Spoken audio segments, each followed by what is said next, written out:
अस्सलामुअलैकुम। आज फिर हम एक नई ट्रिप के साथ हाज़िर हुए हैं। देखो, अक्सर हमारे घर में फ़्रूट आ जाता है तो हम जल्दी में इस तरह थैली के साथ फ्रिज में रख लेते हैं, तो ये रखना ठीक नहीं है। एक तो इस तरीके से जो है तो फ्रूट भी ख़राब होता है और जो है तो पूरी फ्रिज में खुशबू फैल जाती है फ्रूट की, और बाकी जो सालन वगैरह सब्ज़ी होती है उन पे भी चढ़ जाती है, अक्सर तो दूध पे। तो इस तरीके से हम एक कंटेनर लेके उसमें जो है तो सारा फ्रूट रख लेंगे, और जो ऐसा कंटेनर लेना जिसका टाइट ढक्कन हो, और इसको बंद करके इस तरीके से फ्रिज में रखेंगे तो ये तरीका ठीक है। एक तो इस तरीके से साफ़ सुथरा भी पड़ा रहेगा। और दूसरी ट्रिप की तरफ अब हम आते हैं तो अक्सर हमारे घर में इसी तरह जो है तो तरबूज वगैरह आ जाता है, तो इस तरह हम आधा खा के आधा रख लेते हैं। तो ये इस तरीके से रखना भी ठीक नहीं है, क्योंकि इसकी भी बहुत तेज़ खुशबू होती है। तो इस तरीके से इसको पीसेस काट लेंगे, इसका बीज जो है तो ऊपर से हटा देंगे, और फिर जो है तो इस तरह ये छिलका जो पीछे से ये भी सारा हटा देंगे, और छोटे छोटे पीसेस में जो है तो क्यूब्स की शक्ल में हम इस कंटेनर में इसको जो है तो पीसेस करके डाल के रख देंगे। एक तो इसका रखने में भी अच्छा है, और जब खाने में भी हमें ज़रूरत पड़ेगी तो निकाल के बस प्लेट में डाल के खा लो। तो और ना तो इसकी जो है तो इस तरह फ्रिज में रखने से जो है तो किसी दूसरी चीज़ पे खुशबू लगेगी, ना दूध पे, ना सब्ज़ी पे, ना सालन पे। तो इस तरीके से रखना ठीक है। अब हम अपने वेजिटेबल की ट्रिप की तरफ आते हैं।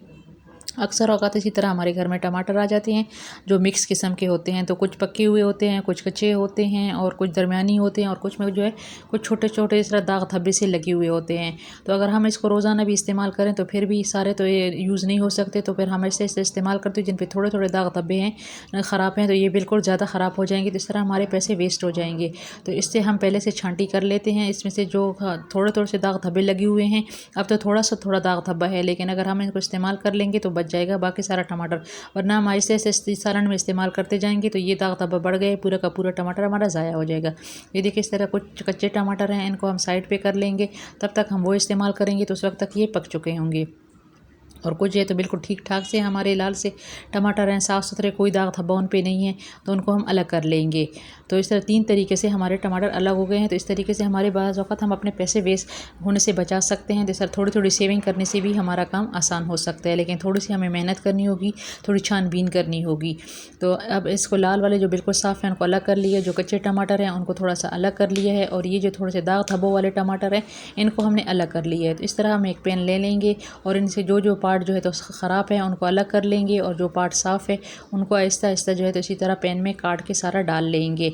और जितने भी ख़राब हैं उनसे पहले इनको धो लेना है, धो के जो है तो साफ़ करके फिर इस तरह पेन में जो काट के डाल लेंगे। और ये देखो, हमारे जो लाल रोज़ाना के इस्तेमाल के लिए हमने अलग कर लिए। अब हमें दिक्कत भी नहीं होगी उठाने में। और ये जो थोड़े कच्चे टमाटर हैं उनको अलग कर लिए है, और उनको जो है तो ये देखो, ये बिल्कुल कच्चे हैं, ये इस्तेमाल के नहीं है, यूज़ के नहीं है, लेकिन तब तक हम जब वो इस्तेमाल करेंगे तो उस वक्त तक ये भी पक जाएंगे हमारे टमाटर। तो ये इस तरह हमने पैन में टमाटर काट लिए हैं। अब हम इसको जो है तो जो फ्लेम ऑन करके तो इसको हम पका लेंगे। तो हम इस तरह फ्लेम चूल्हे पे रख लेंगे इन टमाटरों को। इसमें जो है तो हल्का सा ऑयल भी हमने डाल लेना है, तकरीबन 1 चम्मच के बराबर, और साथ जो है तो इसमें थोड़ा सा हमने नमक भी डाल लेना है, ताकि हमारे टमाटर जो है तो गलने में हमें आसानी रहे। तो अब इनको आहिस्ता आहिस्ता आँच पे हम हल्का हल्का आँच पे जो है तो इसको पकाएंगे, और ये बिल्कुल पक जाएंगे सालन की तरह। और उस वक्त तक इसको पकाने जब तक इसमें ये पानी जो है ये बिल्कुल खुश्क हो जाए, और ये बिल्कुल सालन की तरह रह जाए, और इसमें जो थोड़ा सा घी हमने डाला था वो घी सामने आ जाए, ऊपर की तरफ आ जाए। तो अब ये देखो, ये हमारे पक चुके हैं। अब इस तरह से हम शीशे का जार, अक्सर हमारे घरों में जैम अचार वगैरह के होते हैं, या कोई और एक्स्ट्रा जार हो तो उसमें भी इसी तरह डाल लेंगे। और इसका ढक्कन जो है तो वैसे नहीं रखना, इसके ऊपर भी हमने जो है तो ये पॉलीथीन वाला ये जो वो होता है, ये इसी तरह प्लास्टिक वाला, ये इस पर लगा लेना है, क्योंकि इसमें जो है तो किसी तरीके से भी कुछ गीली नमी नहीं जानी चाहिए।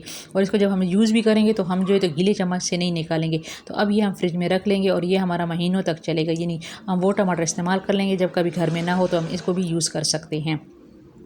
और अब हम अपनी चौथी टिप की तरफ आते हैं। जो चौथी टिप सबसे आसान है, जो अक्सर हमारी मिर्ची इस तरह सब्ज़ी में आ जाती हैं, तो उनको हम इस तरीके से साफ़ कर, इनको धो के हमने खुश कर लिया था। अब इनसे ऊपर से जो डंडल हैं वो हटा लेंगे, क्योंकि ये डंडल की वजह से फिर जलती जो मिर्च है वो खुश्क हो जाती है। और इसमें भी छांटी कर लेंगे, जो ख़राब मिर्च होगी वो अलग हटा देंगे, जो साफ़ होगी उनको अलग कर देंगे। और इसी तरह जो है तो एक टिशू पेपर ले लेंगे, और टिशू पेपर के ऊपर हम अपनी सी साफ़ सुथरी मिर्च डाल के इनको लपेट के और एक टाइट जार कंटेनर में इसको भी बंद करके रख लेंगे। जब भी हमें ज़रूरत होगी यूज़ करने के लिए हम इसको निकालेंगे, तो हमें अपनी मिर्चें ताज़ा और साफ़ सुथरी मिलेंगी। तो इस तरह ये थोड़ी थोड़ी मेहनत करने से हमें अपनी चीज़ें आसानी से साफ़ सुथरी जब निकालेंगे तो सहूलत रहेगी। जब तक जाती हूँ, अल्लाह हाफिज़।